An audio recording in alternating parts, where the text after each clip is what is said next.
Hi, I'm Tim Clifford. I'm the head brewer and owner here at SANTE ADARIUS Rustic Ales in Capitola, California.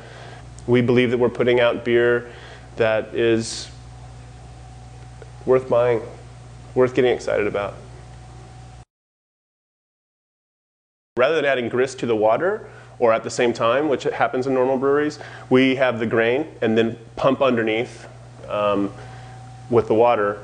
And unlike probably any other brewery of our size, which is pretty small anyway, we actually use a batch sparge method. It works perfectly fine for us, and it gives us the type of beer flavor that we need from the grain. So because of the hard water here, IBUs don't make a lot of sense. So 831, IPAs, generally there's a 1-to-1 ratio between your bittering units and your gravity units. With us, because the water's so hard, that number makes no sense. So we're doing roughly half of those bittering units to gravity units. And if you've ever had 831, you know what a hoppy monster it is. So again, that's indicative of this very minerally rich, so very salty almost water that we're trying to deal with. We don't have really high pressure water here, and the chiller that we use is fairly small, and we're running it also through a hop back. And it's not mechanized. So somebody literally has to be the valve, that's what we call it. And they have to sit there and open a valve, bring liquid, hot wort up to a certain level, and then close the valve. It's changed over time, right? So 20 years ago, it was Liberty Ale, and it was Sierra Nevada Pale Ale, and it was, at the time, Oregon IPA. Chad Jacobson at Crooked Stave, Gabe Fletcher at Anchorage Brewing Company. Sean Hill, who I consider a good friend, luckily, he's a great guy.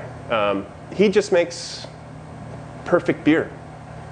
What Chase is doing out at Prairie in Oklahoma is really exciting. So. Russian River was really starting to get going. So Vinny Cilurzo at Russian River, no doubt, is without question the biggest influence on my brewing. He's not afraid to give detailed information about how he makes his beer. Something about us as individuals comes out in our beer.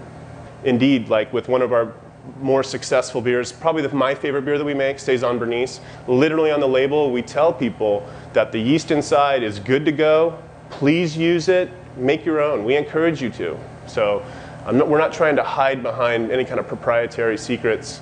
Indeed, there aren't any.